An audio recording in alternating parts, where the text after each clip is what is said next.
Hi everyone, welcome to Relatively Sane. How are you? Every time I start this podcast, I want to vomit from my own voice, but it's okay. I still do it. I still force myself to do it, but it's just like, hi everyone, welcome to, it's just, I mean, I've said this before, it's not how I feel. Like if I were being totally honest and real, I'd be like, hey, what's up guys? Thanks for listening. It's Relatively Sane. I'm miserable, fucking miserable today. That is what I would say. If I didn't have to be like, hey, how you doing? Welcome to Relatively Sane. Hope you're doing good. There's so much going on, and I know I am very clear that things could be worse. So the more grateful I stay, which I am, I'm very, very grateful. When I stay grateful, it really does make everything okay. I hate to sound corny, but it's really true. Little things are getting me crazy lately. You know, like the overly sensitive people on Twitter. And I don't get into fights. I mean, I might write one thing back, but I'm not going to waste my time on these people who literally just need to get laid. That is what it is. And they're out of their minds. I mean, people have become so crazy. I feel like I could I'm not kidding, I would post I love feta cheese and someone might get react by saying, how could you leave out American cheese? That's racist. What about Munster? You're hurting Munster's feelings. Cheddar needs to go to a group now. I mean, it's enough. I'm a humanitarian and I believe in equal rights. And you guys know that. You know who I am. But with all this triggering words and it's too much. It's too much. And it makes people sound crazy. I mean, to me, some of these people sound so fucking crazy and I feel bad for them. I mean, to get that upset about a word or a statement is really crazy. And I just don't watch what I say because of how it might affect people. And I don't not say the things I want to say because I may get canceled. I've said the craziest shit that I already know I'll get canceled in a second, so I might as well just keep doing what I'm doing because I know that everything I say is coming from a kind and loving place. It's not mean-spirited. So I just wanted to say that I don't think any of you that listen to this are that insanely sensitive. I mean, I'm a sensitive person, but Jesus, it is. I think I said this week on a tweet that I was an empathetic person and some guy totally got upset and started sending me all these messages saying I shouldn't say that. I'm like, what the fuck are you talking about? You need to go to a mental institution.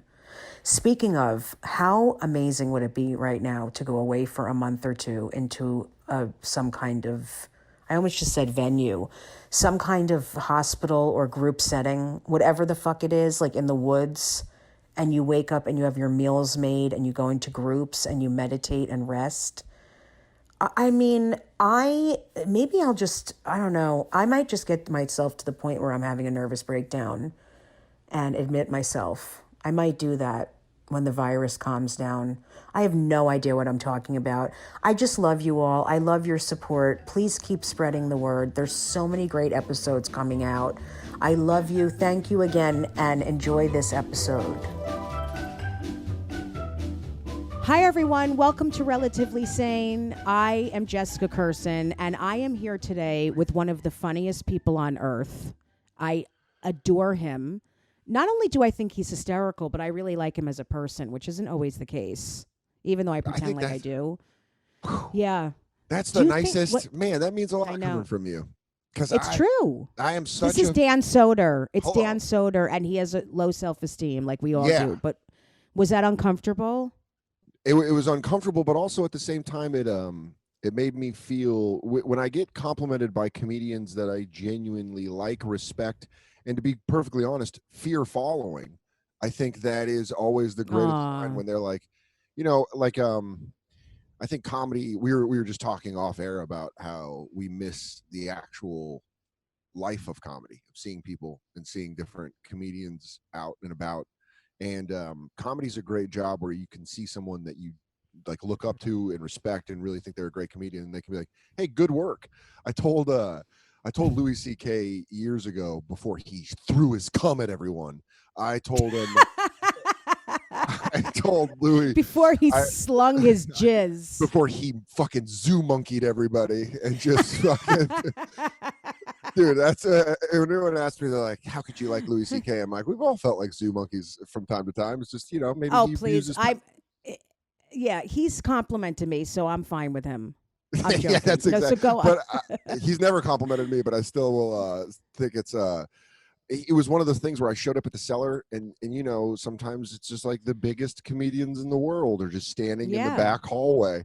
And I told Louis, I said, it's the only job that you show up to where one of your heroes is sitting at your desk. And it's just like you come into work and you're like, I was gonna do the Jensen account, and he's like, I already filed it. And you're like, yeah, I know, I love the way you file. I watch the way you file it's coming so up. It's just funny. like, it's so true. It's like it really yeah. is. Who are some of your favorite comics, like from years ago? Were you a comedy fan before you started? Always. Really? I think I was. Yeah, I was really. I think I was lucky enough that my dad put me, like, that was the thing that I could watch that was adult. That was like, I sit with the adults and watch stand up, and I didn't get a lot of it because you don't get a lot of the jokes, but certain guys like appealed to me when I was a kid. I've said this before, but I think you'll agree with me. I hate when you hear comedians now give interviews and they act like they liked this like classy comedy, like where they're like, my first favorite comedian was Jack Parr, and then I really got into Woody. Oh God. And you're like, yeah, fuck you. You like sounds and noises like all of us. We all like Raffy. Yeah. I liked and if Robin they did, Williams. they were a loser in school if they like. Yeah, well, they're like, hey, everyone, did you hear this Smothers Brothers album? You're like, you're fucking bored. Smothers brother. I'm listening to Adam Sandler, and you want to be like, but no, not a lot of people were like that. But that's my point. Is everyone liked Robin Williams? I loved Dana Carvey. Like, Dana Carvey to me was me too. Oh my God, he makes me laugh so hard I can't even take it. Kevin Pollak was on Billions, and he's a hilarious stand-up comic. And Kevin Pollak and I went out for lunch, and I could see him get annoyed with me asking him about Dana Carvey, because he started with Dana Carvey in San Francisco. That's hysterical. So I just kept being like, so like, Dana, like when did he move to New York? And Kevin Pollak's like, I've been in some serious movies and have been rapping. I'm just like, Dana Carvey. Right. And you're asking about every single comedian from San Francisco. Can you imagine? Yeah. Instead of asking about himself. Yeah. I love that like, so much. What were you gonna say? Oh, I'm sorry. No, you speak. You're the guest. Oh, no, this is what I fucking hate about Zoom, is we're not in the same room together. I know. We would be cuddling too. I think I would be the big spoon, but I would hold you. I would nuzzle into you like a motherfucker. I would just really. I could that's do that. So nice. I could get a lot of good. Yeah. I'm comfortable. There's going to be instead of the orgies like they had in comedy in the 70s, in the 2020s, it's going to be just cuddle orgies, just comics holding each other, and they're like, I value you. Like, I value. Yeah. You're gonna make it. The industry doesn't understand you because they haven't seen you shine your pure light, and you're like, So you've had success in the industry. I mean, we've both had a lot of opportunities. Let's just say that. We've been absolutely rejected a million times. But what do you think about people doing it on their own now? Like literally, it's amazing to me. It's great. I think it's great. Yeah. And I think it's like, listen, I've been given a lot of great opportunities, and I've been able to do stuff like special on Comedy Central and a special on HBO, and it's been like, I can't be like, I'm not one of those comics that's like, man, fuck the industry, I'm so hardcore. I'm like, I don't know, it's like nice guys. But what I find what I find interesting about it is I do see I think there's a little bit of guilt. I don't know if you feel that way ever, where you'll get something, and then you'll see someone that you think is really funny that doesn't have something, and you're like, yeah, why do I get it and they don't? I've had that, and I've had it recently, believe it or not, on this platform because I've been putting out a lot of content. Yeah. And I've been like trying to really be proactive. And I think, some people have said to me like, whoa, you're putting out so much. I'm like, yeah, I have children. Yeah. There's a big difference. Yeah, there if is. You have to support other people. Yeah. So I can't, but I feel guilty sometimes about it. I don't think I would feel guilty about making content. I wouldn't even think, I think even feeling guilty about getting opportunities is fucking stupid. The one thing that I could say is like when people are like, because I don't kiss ass, and I've always been proud of that. I think what it is that I'm an easygoing person, and I do the work well.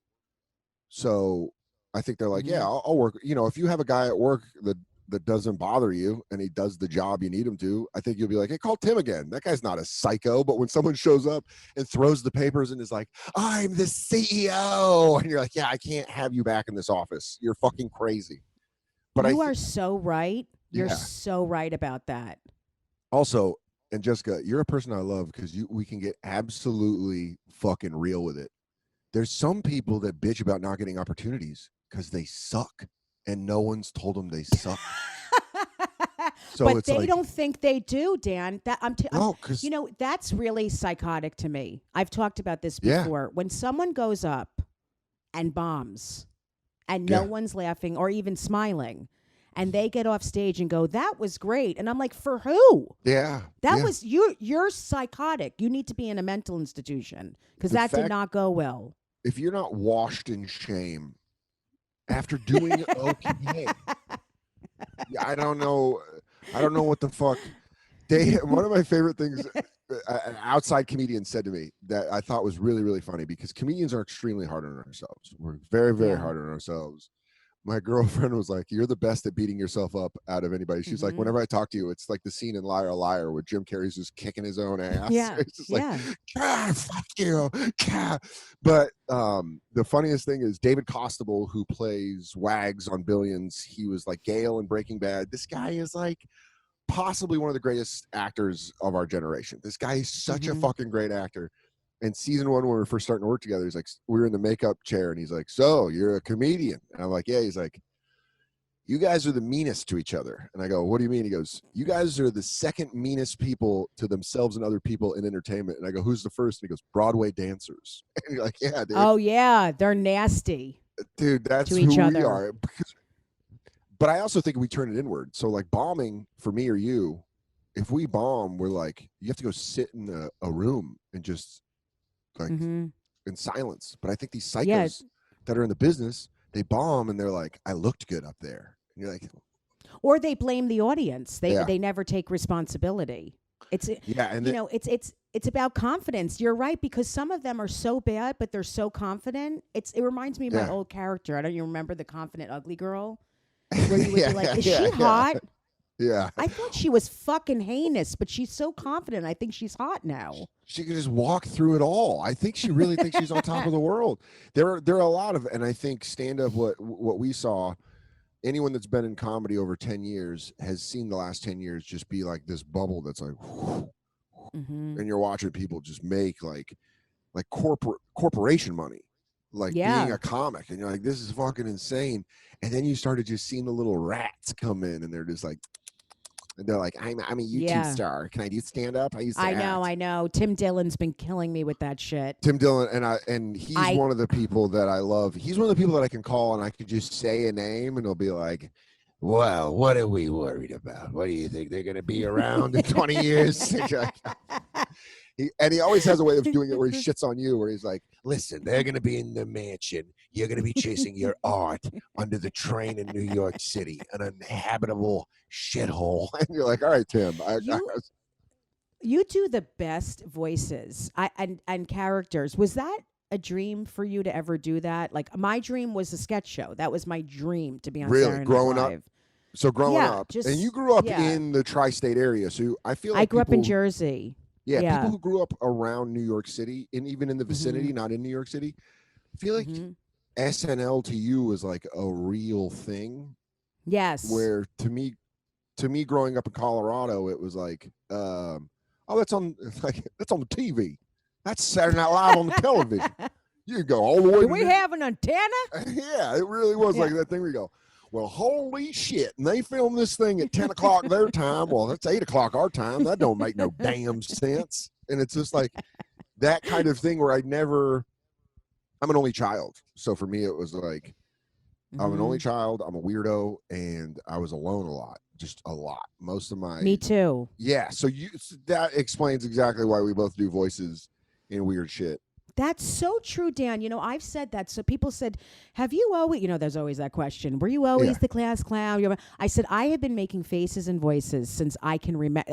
Literally, I would be 4 years old. I remember looking in the mirror and going, like I love you so much because when my mom would fucking crack up hearing this story. When I grew up, we had this like where I ate my breakfast. Across was this. It wasn't a microwave. It was like a stove. It was like an old 70s, so it was like a stove where a microwave would be. But it was a reflective black surface on the door, and I would just make faces at that. And it was funny to watch my mom. My mom would like go through stages of being like, "Oh, you're making faces," to being like, "Stop making faces," to being like, "Are you so narcissistic? You have to watch it." And then she'd be like, back to being like, "Ah, you're making weird faces," and then you're like, I just like making faces. I don't know. I know. It helped me. It's always helped me feel better to just be ridiculous. Totally ridiculous. And to talk in a stupid fucking voice. I know. You do the best. I mean, what's your dream? I know your career is very good. I mean, you're doing very well. Yeah, I think I'm fine, you know. I think and you're in a similar boat. It's like we both love doing stand-up, and we're also given these opportunities. We had a conversation about doing something with voices that I always have been wanting to do for a while. Yeah, we'll do it. Yeah, we need to do that. Yeah, it's so perfect for right now too, because everyone's cooped up in home, and they want to listen to crazy shit. Yeah, and if you have a mic, why not fucking make it? If you can make it, exactly. You're not going anywhere. We're not on the road. Yep. You know? But it is. What's your dream? Like, what would you want to do that you haven't done? Is there anything you ever wanted to do in this business that you haven't done? I would like to have a show. I would like to have like an animated show or a live. Like I really, really enjoy it, but I've tried. I'm, in the process of trying to get a pilot made about when I lived in Alaska, but I just, it's one of those, you know how it is. It's like a 75-step process, but especially now.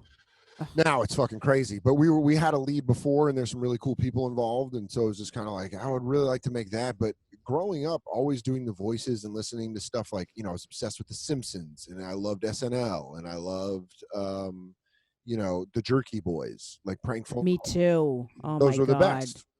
Those are the best. And I remember moving to New York and being pumped by seeing things that I've heard from Jerky Boys, where I'd be like, oh my God, that's Saul's. That's what Saul Rosenberg calls to get his prescription filled for his glasses. It's so, I used to laugh so hard at that shit. If you guys are listening and you're young, 'cause a lot of young listeners, you got to look that up, the Jerky Boys, because it is so fucking funny. I mean, and every single one of their jokes would have got them canceled now, but it is. Right. Oh, everything. Every single I've decided I don't care. I can't care. I just want to tell you, I can't think about what I'm going to say, what I'm not. I know where I come from as a human. Yeah. I know that I'm a good person and that I love everybody, but I'm not going to not do characters because someone might get upset. It's insane.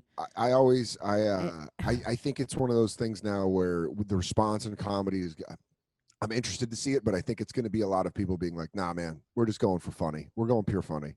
Like, I agree. Fuck all that I think shit. it's going to change everything. I do. I think what's happening is going to change everything. Yeah, I think it's just going to change the way society works. And I think those people that were like, jokes, don't do that. Stanhope has a fucking great new joke in his new special, Dying of the Last Breed, that I just watched, where he says like, yeah, it's even in the preview where he's like, how could you make fun of? And he's like, yeah, what a piece of shit to make a fucking terrible thing fun. What a piece of shit I am. And you're like, yeah, that's what we're all going for. We're all going to flip that thing and make it hilarious.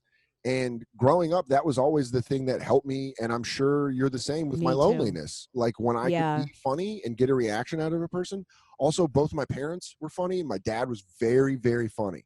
So I always knew, and I never saw him. So whenever I got to see him and I got to make him laugh, I was kind of like, this feels fucking great. And I think when you scratch that itch as a kid, you just chase it. And it's less like, because I think my dreams change. I think 10 years ago, I probably would have wanted to be on SNL.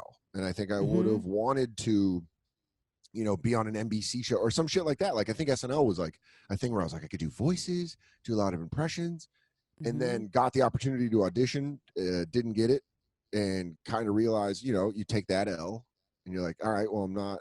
Where it fucked me up was I was like, am I not funny enough? And then that made me, that kind of made me spiral for a while because it's casting. That's what people don't realize. It's so ridiculous. If they have a white guy or two, you're not going to get hired. It's the way, especially a show like that works. Yeah, and it really is. And it was a thing where I think I got a cool experience. I think it was fucking really cool to go to 8H and like do Sam Elliott on the same stage that all those legendary comics stood, and do my fucking dumb voices, my Macho Man impression. The one that I'll always take with me is I screen tested 2 years in a row. And the first year I got closer to getting it. The second year they were kind of really? I never knew this. Yeah. I mean, how would I know? But I didn't know you came close to getting the show. I think I got down to like what was about the final 5. I think there were about 5 people. And then it was a big deal. Yeah, and it was the year Pete Davidson got it. But the final 5 were like, it was loaded with talent. Andrew Santino, Frank Garcia Helge, and there were people that got closer, but the one that I love was the next year where I knew I wasn't going to get it and they were just coming to see me. So I was like, fuck it. I'm just going to have fun. Like, fuck this. And I got to do my Winnie the Pooh Addicted to Honey.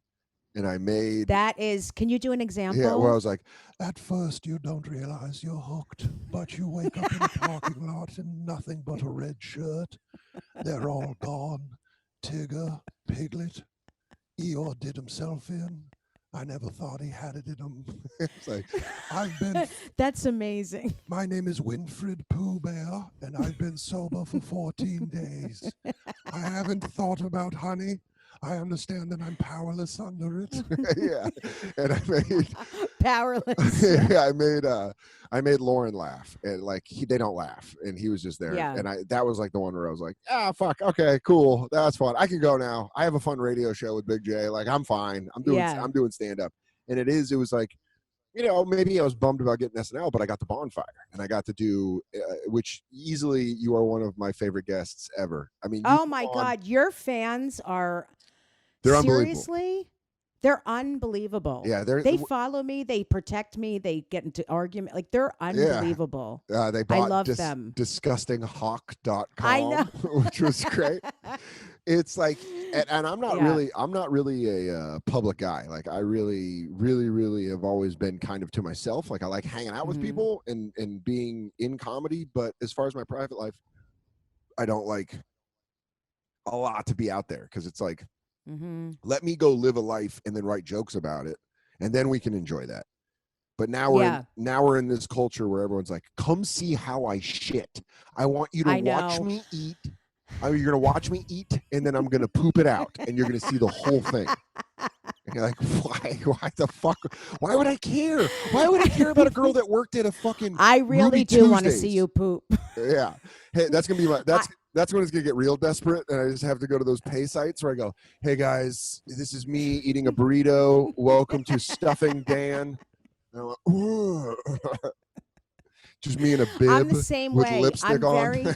Now I'm getting a little more out there because I'm home now 24 hours a day with my wife and kids. So now I'm like, I'm going to start posting stuff because it's more, it helps me. It helps me when people know more about me, but I definitely have limits.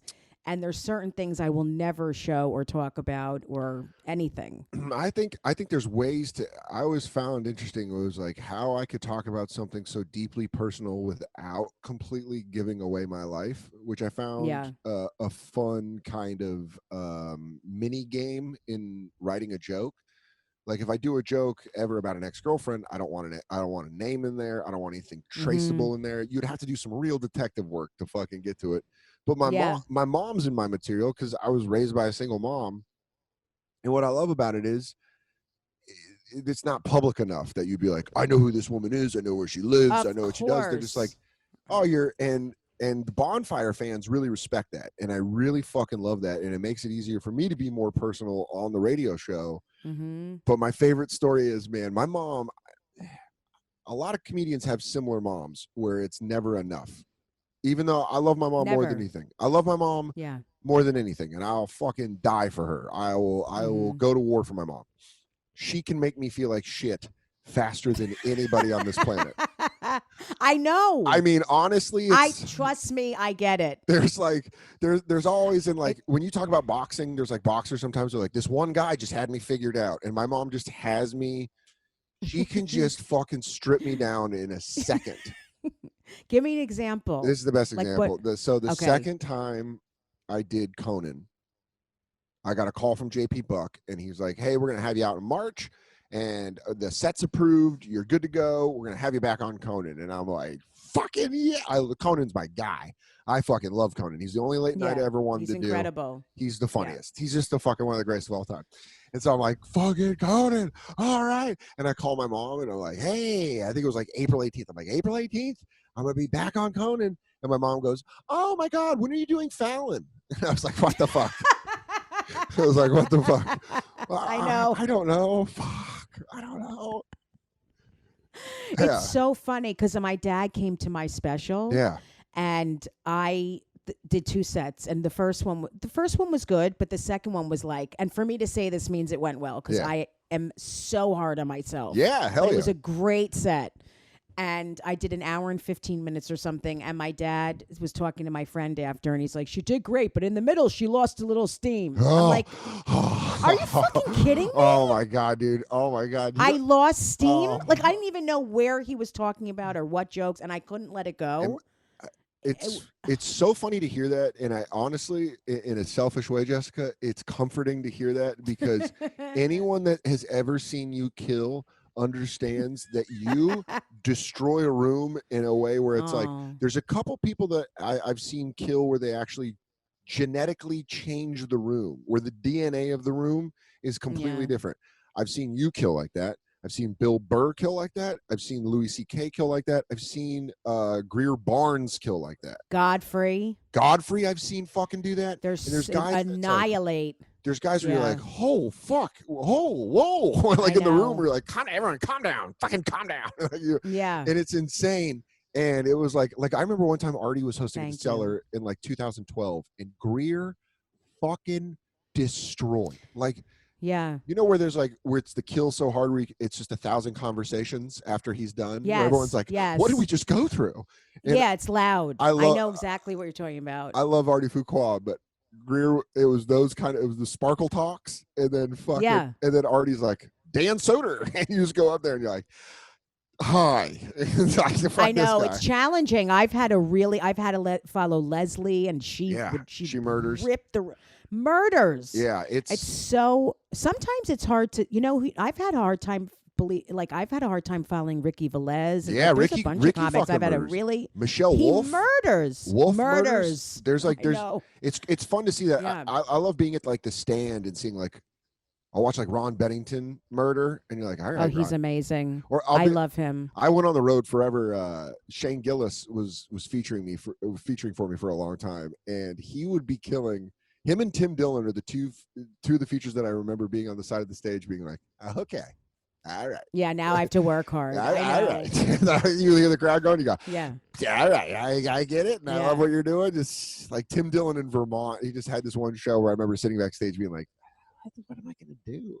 What am I going to fucking... I know. It's hard. And then you have to go up after them, and you're like, oh, fuck. You feel like a stepdad. I always feel like a stepdad. Yeah. I'm always like, hey, bud, I know your real dad's not here, but I'm here for the rest of your life. So that's so funny.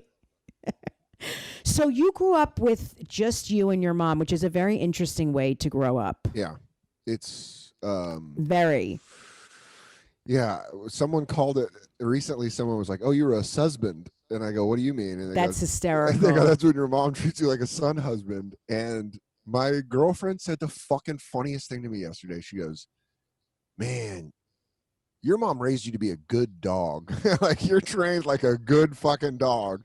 You're loyal as shit. You always want to do well. You don't want to fuck up. And I was like, Oh my God. And someone a long time ago on Reddit called me like a golden retriever of comedy. And I've always thought that was the funniest thing. That's so cute. It's so true. Yeah. But she's right, which means your mother did a good job. Yeah, my mom did it. My mom was extremely stressed out. She was bankrupt when I was like 5. My dad stole money from my mom, and she found out. He took it out of like their mutual account, and then my mom went bankrupt because the money was gone, and there was like payments to be made, and she wasn't making payments, so she got fucked. And then she just raised me by herself. I mean, she had boyfriends. I had a stepdad for a little bit, and then more boyfriend. But like watching my mom, how stressed out she was all the time, kind of made me be like, oh, well, I'll just be over here by myself. Like you're fucking you're going through a lot.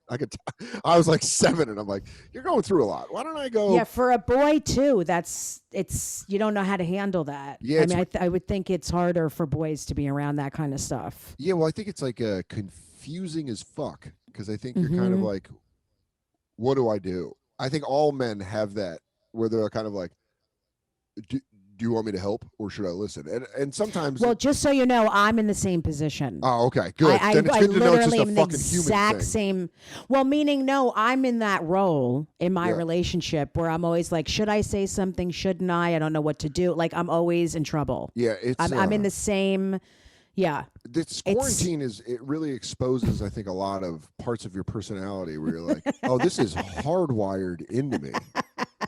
Yeah, I've seen a lot in myself where I'm like, oh boy, I thought I was better than I am. Like, I'm seeing some shit I need to work on. The 2 jokes I've written in quarantine are like, oh, I never knew I was annoying until I lived with my girlfriend. I was like, oh, I'm fucking annoying. Like, fuck this guy. This guy sucks. And then also, I've never had a sense of smell, and I didn't know I was nose retarded this entire time.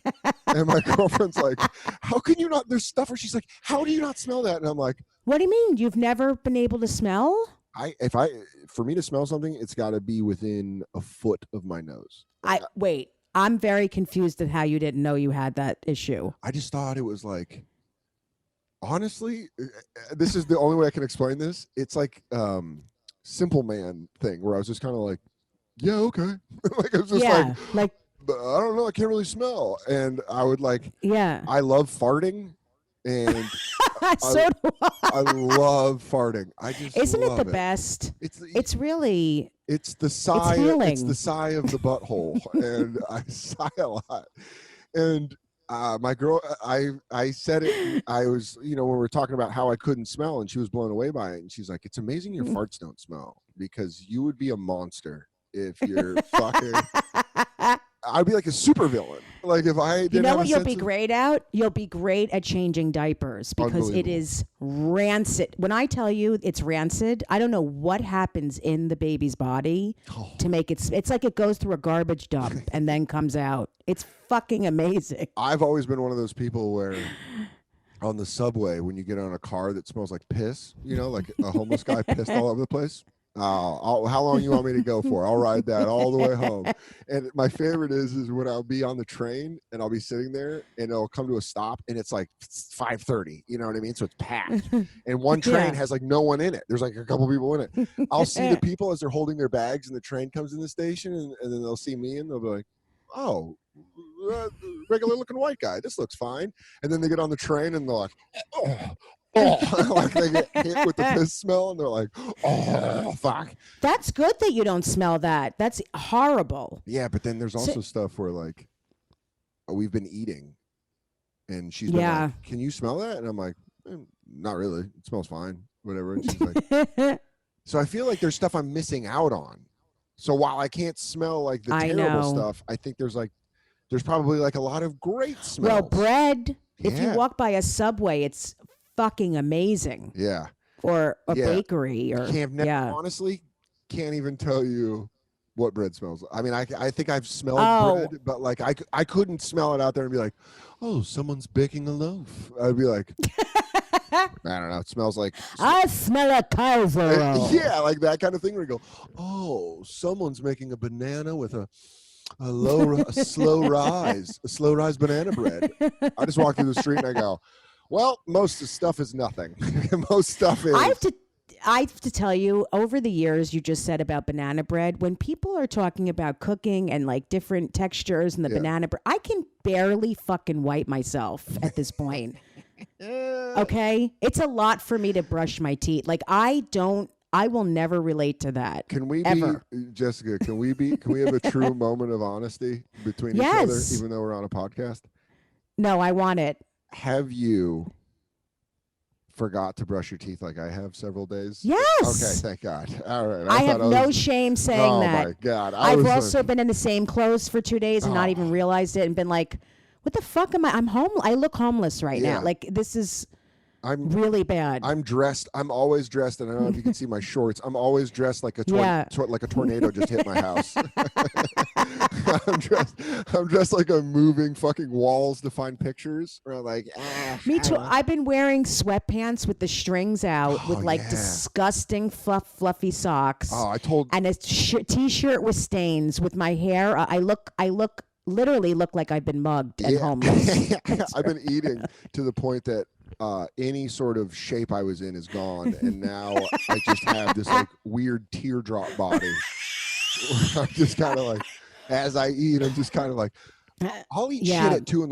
that impresses me, where I'm like, man, a bowl of cereal into a Klondike bar? That seems a little risky. That seems like I've done the same thing. Last night I had rice cakes with peanut butter, chicken kebabs. I was like, what the fuck am I doing? I'm telling you, for people who have a hard time taking care of themselves, which I do, I'm very open about it. This is not easy. Now, I hate to play devil's advocate, but as a pothead that loves video games and peanut butter and jelly, lucky. And a peanut butter and jelly sandwich, I've walked into, if someone was like, by the way, this was your heaven, like you died in a bus crash like 2 years ago, I'd be like, yeah, that makes sense. That makes sense. Everything makes sense. I thought my dog was a little too cute. That makes sense. I've been dead for 2 years. All right. But so you're in heaven. I mean, partially, home. But then the thing is that really does suck is I'm a workaholic. So I know I am too. And I love, I understand. I like the human interaction. But if this was somehow like this, but then I could go do stand up. Yeah, me too. I mean, what are we talking about? I'm the same exact way. I was hoping Zoom comedy was going to work. I was hoping that we could just do this. Just if it was the same as doing stand up, but it's not. It's like, not. There's the way it works is in a conversation. That I can do, like a Q&A, like with two people. Great. I can do that. Great. And I've been having fun on the bonfire because it's like, even though it's weird, and I think sometimes there's like, I step on Jay all the time when we're in the same room because I just get excited to make jokes. And I try to work on not cutting him off. But with Zoom, it's almost like I have to, or this joke's never going to sail. You're right. You have to jump in. Yeah. And you do. Like, and I think I'm even, and I think you'll agree, I'm even itchier to get jokes out now. So I'm like. Of course. Because we need attention. Well, I need to, I know. People are like, Jessica's a great podcast guest. I'm like, because I'm fucking desperate to have approval. So I'm trying to get in everything I can. Yeah. If you want to shut me down on a podcast, just start it off with like, no, dude, you did everything great. You don't need to do anything. I'd be like, what? But why am I here? I gotta. You're okay just the way you are. I'd be like, okay, I don't need to be on. Don't touch a thing. And I go, I'm going to take a nap. It was nice talking to you guys. Thank you so much to all of my Patreon members for supporting the podcast. All right, hold up. Could you take a little off the P's? You're hitting them too hard. Not action. Thank you so much to all of my Patreon members for supporting the podcast. Hold on. Now you're whispering Patreon. Is there a reason you're whispering? Well, you said to take the somewhere in the middle. Okay. You ready? Action. Thank you so much to all of my Patreon members. Now you got to pause. For those of you who don't know, Patreon members, is that okay? It was perfect. Why'd you stop? Oh, okay. Patreon members. Cut. Let's go back to the beginning. Thank you and action. Thank you so much to all my Patreon members for supporting the podcast. For those of you who don't know, Patreon members get early access to the podcast, ad-free episodes, and access to monthly live streams where we talk more about... All right, let's take it back to the beginning. That was perfect. Do it exactly like that. I just did it well, though, but why are you starting over? Thank you so much to all of my patron... Cut. Why are you screaming? Because I'm just trying to get through this. Action. Thank you so much to all of Action. Thank you so much to all of my Patreon members. For those of you who don't know, Patreon members get early access to the podcast. Perfect. Keep going. There's so many P's. Keep going. Keep going. Ad-free episodes. You could cut this out, right? For those of you who don't know, Patreon members get early access to the podcast, ad-free episodes, and access to monthly live streams where we talk more about being relatively sane. Hold up. Did we agree on monthly live streams? Yes, you told me I should do them because it'll get more members. I don't know how to do a monthly live stream. Don't you just talk in your phone? We'll figure it out. Come on, let's get through this. We have to go. We should speed this up. All right. Thank you so much to all my Patreon members for supporting this podcast. For those of you who don't know, Patreon members get early access to the podcast, ad-free episodes, and access to monthly live streams. We don't know what that is, but whatever, where we talk about being relatively sane. If you want to join our fantastic community that is so corny, go to patreon.com/Jessica Kirson. That's patreon.com/Jessica Kirson. That's Patreon. I think you said patriot.com. Go to patreon.com/Jessica Kirson. That's patreon.com/Jessica Kirson. Patreon.com/Jessica Kirson. Thanks again. And cut. That's a wrap. Ugh. Wait, so when did I'm shifting gears a little bit because I meant to ask you this before, but I wanted to hear the story. When did your dad, like, quote unquote, leave? And did he leave? Like, I never knew this whole thing. He was asked to leave. Okay. I'm sorry, sir. The lady would like you to leave the marriage. You're causing a little bit of disturbance. We're going to need you to You're a leave. raging alcoholic. It was, my parents broke up when I was 5 because of that bank stuff. And then my dad moved to San Francisco with his mom and lived in San Francisco. And so from the time I was like 5, I think he moved there when I was 6. So he lived in Denver for a couple months. And he moved. So my mom was in Denver. My dad was in San Francisco. And I'd kind of do like. Me too, yeah. I would do the thing. You know how it is. A child of a divorced parents, you like put in the time both places. But my dad was living with his mom. He worked at a liquor store. It wasn't like. Some people I hear they have divorced parents and they're like, well, I went to my father's house and he had his new wife, Janet, and they had a lovely home. And and it's like, oh, no. Dude, my dad and I slept on a pull-out couch and would go to work with him at the liquor store. Like, it wasn't like, it was temporary. Every time I saw my dad, I was like, oh, this isn't a situation where when you're a child and you see a situation, you go, you couldn't do this permanently. You're like, that's how bad this is. You're like, what am I going to live with nanas with you on the couch? This is fucking crazy. So I would see my dad twice a year. And then they moved up when I was 10.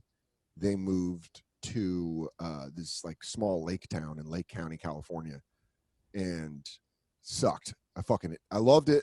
First time I went, I was like, oh, this is cool. There's like a lake. That's like that's fun.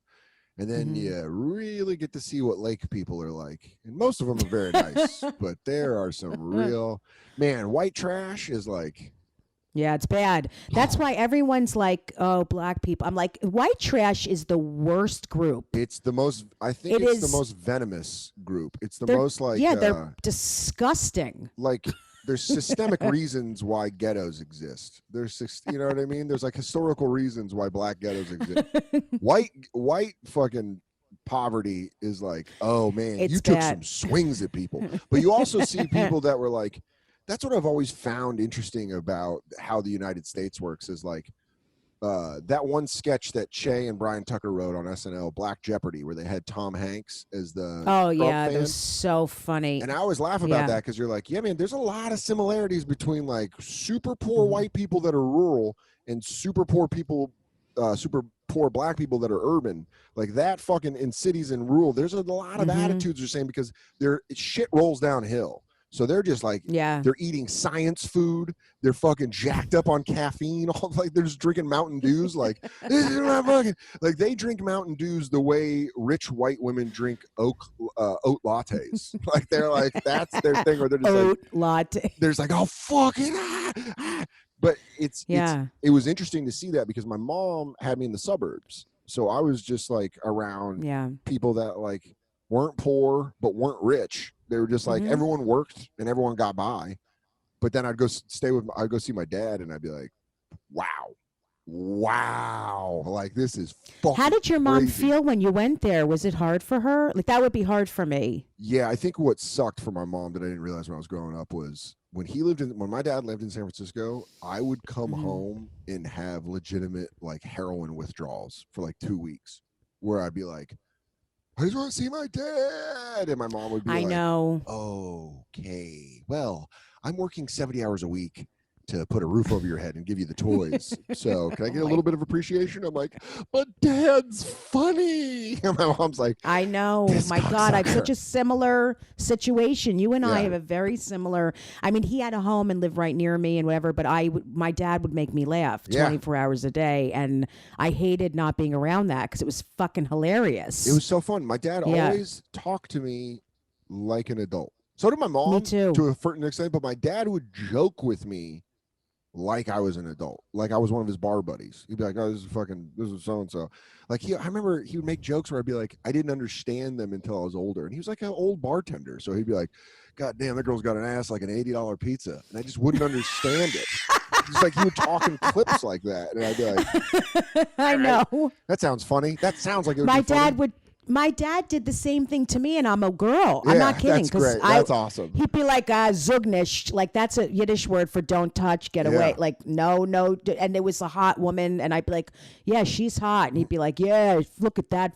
I mean, that's how I grew up. I fucking love that. I love that. I mean, you know what's weird is I always said that growing up, I was never a white kid that wanted to be black. I was always a goy that wanted to be a Jew because Oh, that's so funny. because my dad was obsessed with Mel Brooks, and I later found out my grandfather used to use Yiddish in the house constantly. And so my dad would use Yiddish, but he's like a Swede. So interesting. So he'd be like, "Oh, you'd be like, look at you, Tookus," you know? You're like, "Get out of here." Tookus? Yeah, wow, like, I'm surprised. Or he'd be like, he's like, "What's wrong, pal? You pinch your schwanz?" You know? Like he would just like say something to me where I'd be like, I don't know. Like I just knew Yiddish words growing up, and in the comedies that we could always watch. I was always allowed to watch Mel Brooks, any Mel Brooks movie, Rodney Dangerfield, and SNL. Like my dad was like, what about Jerry Lewis? I grew up on Jerry Lewis. We didn't watch Jerry Lewis. My dad loved Robin Williams because Robin Williams is a Marin County. He's a Bay Area guy, and my dad was like friend of his. So he's like, Robin Williams is great. San Francisco. My dad loved Dana Carvey because he's from San Francisco. And then it was like, but Mel Brooks was the movies where if my dad was like, "Do you want to watch Young Frankenstein?" And I'd be like, "Yeah, absolutely." And I know. I remember one of the first Mel Brooks jokes that I really got, where I understood it and I laughed, was "What a lovely set of knockers." And she goes, "Oh, why thank you." Yeah. Why thank you. And I was like, "Oh my God." I remember being little and being like, "He means her boobs." Oh, that's fun. That's fun. What a fun joke. I know. That's cute. Is he still around, your dad? No, he died when I was 14. He was oh, wow. Yeah, he was a raging alcoholic, and he when he moved up to that lake town, shit pops off, man. You put an alcoholic in a rural setting, you are gonna, I know. It's a fucking bug zapper, dude. you're gonna see a lot of fucking things come out. And there was I didn't see my dad from when I was 10 to 12, and then I saw him when I was 12, and it took like, shit was different. Obviously I was a little older and I wasn't as much as a kid, but I remember going up there and seeing like how my dad lived, and I was like, ooh, this is fucking rough. Like he was a bartender at a bowling alley. He had a roommate named Jim that would like just a big fucking beard, and Jim was a raging alcoholic. They just sit on their porch drinking fucking rum and cokes. They had a sawed-off shotgun under the couch, and all I remember about it was I was allowed to play them the comedy albums that I was listening to. I was listening to Adam Sandler's What the Hell Happened to Me, the Jerky Boys. I had like a Jeff Foxworthy album because I was like, yeah, Foxworthy. He was huge. I was like, he fucking slaps. I was like, dude, you might be a redneck. And it was like, I remember, now I'm realizing as a 36-year-old man that these two men just sat around with a 12-year-old getting blackout drunk But Yeah. but to me, I was like, we sat around and listened to comedy albums. But it was Yeah. like, When you're a kid, you have no idea what's going on. You're completely clueless. yeah, you don't understand why dad falls asleep on the couch at 10:15, Yeah. and you're like, man, he's really out. He must have been tired, but we just hung out all day. And you're like, He was oh yeah, maybe those 7 fucking double rum and cokes did right. something. Maybe to he's the guy. anemic. Yeah. Oh, maybe that pizza gave him bad reflux and he had to sleep it off. God, dude, that guy was fucking passed out drunk. But it was a thing where, you know, it's funny because you describe all this stuff, and it took me getting into therapy before my therapist was like, man, that's a fucked up childhood. And I was like, no, it wasn't, because I never looked at it like that. It was always funny. It was like everyone was always funny around me. My dad, my aunt, my grandma, everyone was always like joking. It was always like shit talking. It was never like, oh, the only person that was ever like that was when my mom was like, hey, your dad's dead. You know, and she was like, dad died. And you're like, oh, okay, cool. But yeah, I think comedians don't look at our pasts as terrible. I didn't know for a very long time, but I was always thrown into therapy. My mother was a therapist, so I was thrown into therapy at a very young age. So I think I looked at it too much. I knew too much and saw too much when I was a teenager. Man, that's interesting, because your mom, I love that bit about your mom doing it like in the house. It's just fucking all day, It's every so afternoon, funny. every night. I had to be quiet. That's so, but see, that's also why I think you're so great at doing voices and characters and being able to flip, because like when you're told to be quiet like that, it makes you want to do it. So it's I say that it made me want to speak up and be loud, and that's why I love stand up, because you have a microphone, you could be silly and just be weird as shit. Being weird to me was always like the thing where I was like, this is so fun. I loved escapism. You know, and that's probably why I'm a pothead and am an alcoholic. But it was like I liked watching stuff. Like I loved comic books, I loved professional wrestling, I loved comedy. So I just like loved getting into stuff where I was like, let me get away from where this is right now. Me too. And sports. I mean, absolutely. Thank God for sports. I say that all the time. People would never think this about me. I played sports every single day my entire childhood and as a teenager. I didn't know that about all you. Through lacrosse, soccer, tennis, volleyball. I mean, every year, every season, because thank God, I don't even know how I would have been okay if I didn't let it out in sports. I really feel like that Michael Jordan The Last Dance documentary was almost therapeutic for a lot of people, because if you grew up watching Michael Jordan, to watch that 10-hour documentary, it kind of took you out of being in the coronavirus. It took you out of being in quarantine. It was like, oh yeah, remember how good the Sonics were? Like just like shit like that, where you're like, oh man, I remember 95. Like he wasn't playing like they weren't that good. It's just like stuff like it was mindless. It was great. And sports, especially with my relationship with my dad, sports was how my dad and I spoke. So like, you know, it's hard to be a 10-year-old or a 12-year-old who doesn't understand why he hasn't seen his dad in 2 years. Yeah. You can't lead with that. You can't just be like, hey, where have you been? Some people can. I could never. I was always like, I wouldn't either. I would just immediately be like, so Ricky Waters left the Niners and went to the Eagles, huh? And my dad, yeah, it's crazy. I was like, but we still got Rice and Young. And he's like, yeah. You know, we're gonna be a playoff team. We'll win the NFC West. And it's just like that kind of speed got our conversations rolling. Because that makes so much sense with a boy with their father too. Yeah, I mean, and I also, as my mom dated, I learned like I did a podcast once, and they were like, "Why were you never mean to your mom's boyfriends?" And I was like, "Because first off, I'm not trying to cockblock my mom. I see how hard my mom fucking works. I'm not trying to give her any more difficulty. Second of all, I wanted a stepdad. Like I wanted someone in the house. I kind of wanted, you want a male role model to be around and be like, I don't know, I kind of want to learn from. And I had a good stepdad for a little bit. It didn't work out with my mom and him, but my stepdad Nick was for 4 years was around, and he was a good guy, could fix shit. But I was in that stage where I was missing my dad too much. Yeah, Take in the fact that I had Nick, but I think like. Yeah, sports was how I talked to those guys. Like they'd come over and be like, ooh, see that Tyson fight? And they'd be like, hey, I was just like a little bartender. Like I was just sitting there washing a glass as they come in to take my mom out. And I'm like, how you doing, boss? He's like, good. I'm like, no, right. And that was always my role. It was always just kind of secretary to my mom, I guess. I felt the same way because her clients would come Oh, And yeah. I would be handling the clients like her office manager. It was fucking enraging. That is so. How old were you when you were doing that? There's my whole childhood, there was no phones or beeper. I'm not being like when I was a kid, but that's true. There was no way to reach her. So they would show up and I'd have to get them a drink, put them in the den. And I was enraged. I mean, I can understand you're enraged. Yeah, Third party perspective, that is fucking hilarious that you were. It is. It's I'm telling you, the whole thing's hysterical because sometimes the housekeeper would be there and her daughter, she was Haitian. And her daughter would come after school because she had nowhere to go. Yeah, sure. And she'd sit in the den with the client, and they would watch cartoons. And I'd be like, "Is everyone okay? Does anyone need?" The fact that she's watching Tom and Jerry with a guy that's suicidal, that's and he's just like this sitting there, little and he goes, girl. Yeah. and he goes, and she's just like, "Do you think Jerry will be okay?" And he goes, "I mean, are any of us going to be okay?" I don't know if I'll be okay. Yeah, Got to see how the session goes. He goes, "I don't know. I lost my wife last year." And she's like, She's She's like, "I want a cookie." Does Roadrunner ever get caught by coyote? And he goes, "I don't know."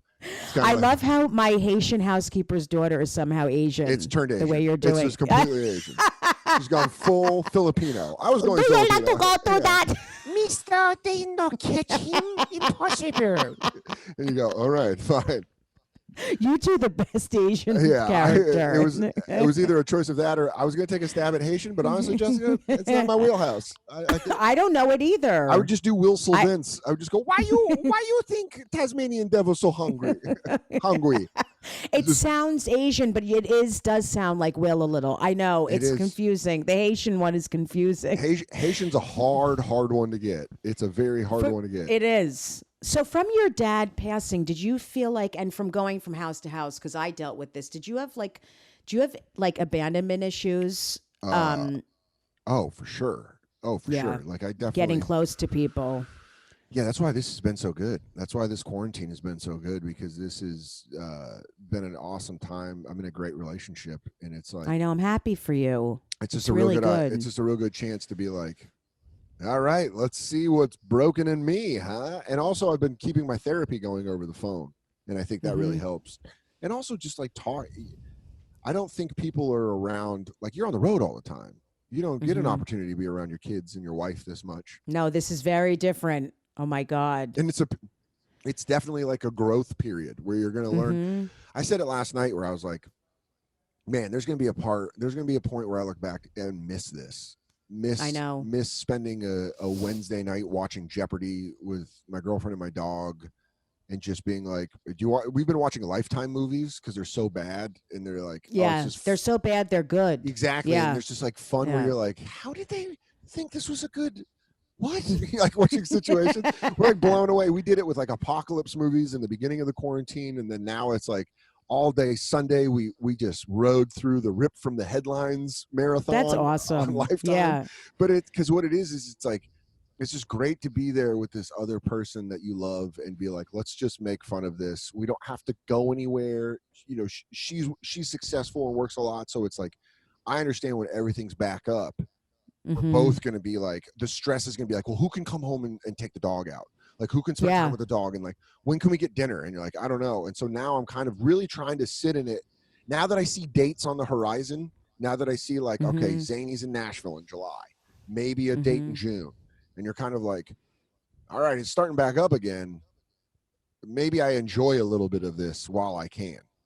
I think it sounds like you do, and that's good because you need to have a base. Yes. You need to have that grounding. I really believe this to really flourish.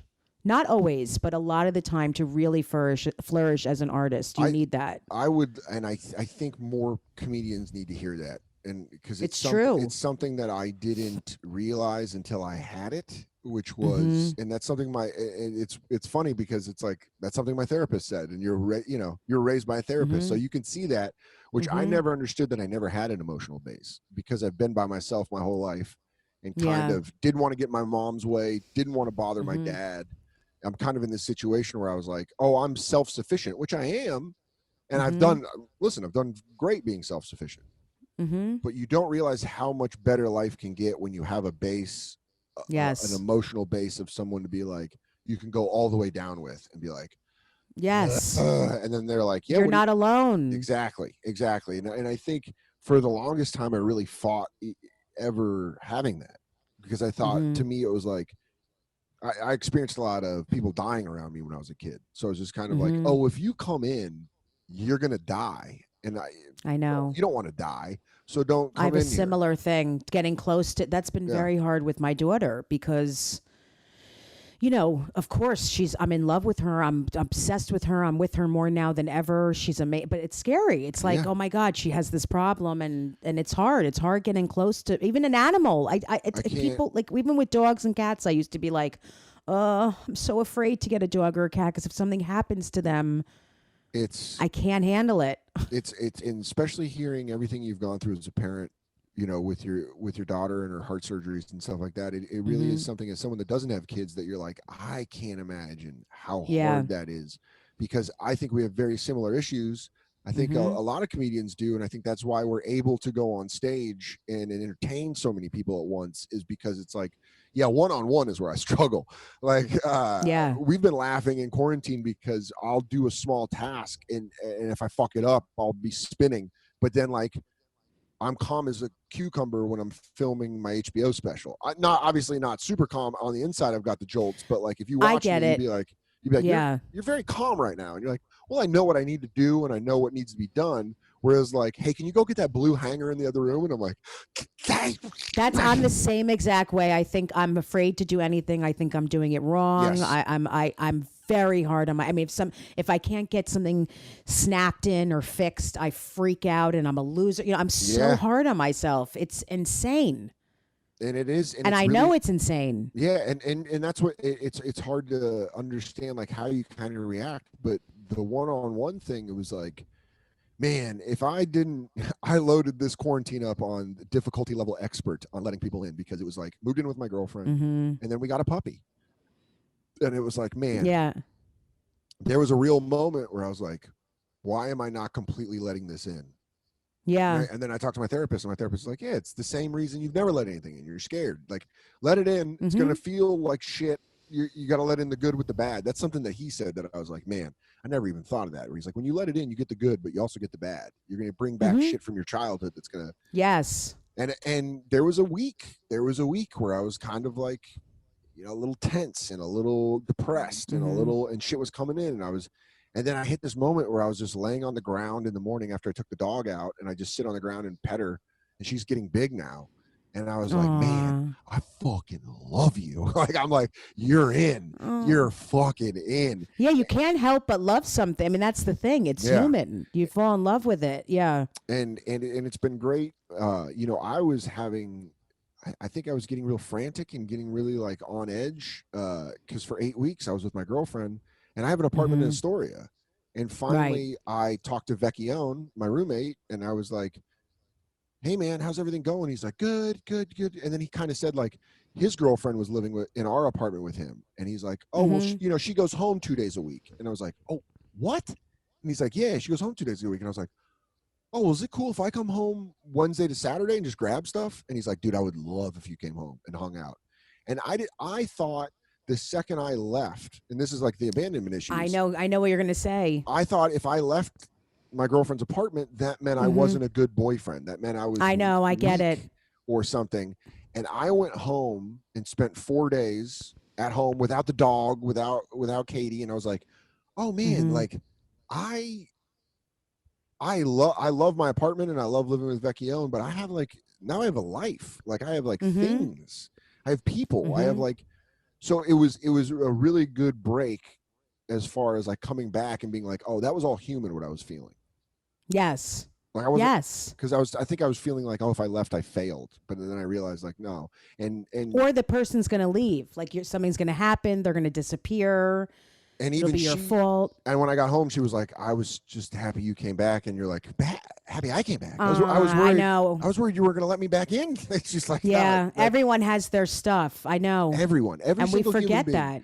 Every single human being. And I think it's weird to see how people are like, overall, when you go on social media, you're seeing like people are very tense and angry. And I also think like this is a real good sign of how much the media sucks, because I know. they put out like shit that really is like, click. Don't you want to get mad? They're like, the media right now is running a stick along the cage of every human being right now, the way they do with dogs. And like, you want this stick? And everyone's like, ah! Every human being's like showing their teeth. And it's like, stop, media. We're going through this. Everyone's having a hard time. Shut the fuck up. I know. It's really bad. Yeah. It is. But it's really bad. But to hark back to what I was saying earlier, it's like, I also think there is some good in this. And I think this is like, we were moving very fast as a culture. And I think now it's like we're all inside, have a little bit more time to read shit and learn shit and kind of go and experience who we are as actual people. I agree with you completely. I think it's helped, even though it's been so hard and so, made me anxious and depressed, whatever. I do feel like part of it's important and it's good. And I've been able to just settle in and just live in the moment more. Yeah. Because I'm not running from state to state, city to city on stage. And yeah. And when you get into that groove of Thursday, I go to the airport. Shows Thursday, Friday, Saturday. Sunday, I come home. Sunday night's the night I relax. Monday, I'm at New Jokes. I'm at Tuesday, I'm at the Stand. Wednesday, I'm at the Strip. Thursday, back on the road. And you're like, now you realize kind of like, oh, there's a whole life under here. There's like a whole... I know. I feel the same way. And I was not enjoying it as much right before this happened. I wasn't. Weird is we put out specials the same weekend. And since that special came out, I went back on the road in January, and it was the first time I had ever like actually started selling tickets. Like Me too. Really, right. Yeah, we were both, you come off a special and you start selling tickets and people are coming to see you. And you're like building this new act. But it's weird you said that because I felt like I loved the hour I put out. But I felt like the new material I liked it. And I thought there were good jokes, but I just felt like, man, there's something missing. There's something really, I don't feel like I'm really being as funny as I can be, and myself as much as myself as I can be. And I feel like this was the thing that I needed to be like, oh yeah, I got to go learn more about me. And then I can. It's so funny. I feel the same way. Yeah. I feel like it's going to make my comedy even deeper and more real. I also think I love to hear you say that because it's just, more acknowledgement that it is the right thought, because I think when I go back out there and start doing jokes again, it'll be more honest. And You're so honest and so real on stage. I mean, I have to wrap it up, but I that's why I love your comedy so much, because I can only watch people who are honest and real and talk about themselves. And I don't laugh at people who just go up and make fun of everyone else. It's not funny to me. So you've always been so brilliant to me and so amazing and so real. I really appreciate and that's why it's true. It's much harder. It's much harder to do that than to just make fun of other people. Yeah. And I've always really loved watching you. You're always a comic. Thank you. Like, oh, great. Yeah, like Jessica's on, like, and watching like you and Rachel like joke around upstairs and just do voices in the Yentas. And Rachel's my girl. Yeah. And it's always been something where you've been a person that I've always really respected, but I've really enjoyed getting to know you better in the last 3 years. And in the Joker's Cruise, and there was just a lot of stuff where I'm a real big fan of yours. And so that means so much. Yeah. I'm so proud of you, and I'm really not just the career stuff, but I'm so happy you're in a good relationship, and I'm so impressed. But I want to say this before we go, if you're listening. I mean, a lot of why Dan sounds the way he does is because he's doing the work, and it makes a difference when you do therapy and when you look at yourself and work on this shit. Like, now's the time when you're home. Do some stuff. I would say the two things I recommend most to people are therapy and squatty potties. Those are probably the I gotta get a squatty potty. I'm telling you, Jessica, it'll change your life. Get ready to. I'm ordering one right now when we get off. Oh my God, you're gonna be laying Christmas logs just all day, every day. Where can people reach you online? Can you tell them your handles? Yeah, at Dan Soder on Instagram, Twitter, and then dansoder.com. Dates will be coming up soon, but make sure you listen to The Bonfire on SiriusXM. It's the best. Comedy Central Radio. Jessica's been a guest multiple times. Always a fucking blast when you're on the show. And then we started doing a quarantine podcast where we rewatch the show 21 Jump Street, and me, Ari Shafir, and Big J Okerson break down episodes, and it is. Oh, that's so fun! I love that. Honestly, it's for us. It's like I'm glad there's people out there enjoying it, but honestly, it's a thing where like on Thursday nights we have to watch an episode of 21 Jump Street, and my girlfriend fucking hates it. She's like, this show sucks, and I'm like, I know, and that's why we're getting through it. And then we end up doing these like 2-hour podcasts about 21 Jump Street. So check out Sixth and Jump, side podcast we have going during the quarantine. But I appreciate you having me on. You're the fucking best. Oh, I love you so much, and we will talk very soon. Absolutely. Okay. 100%. Thanks, Dan. Bye, guys.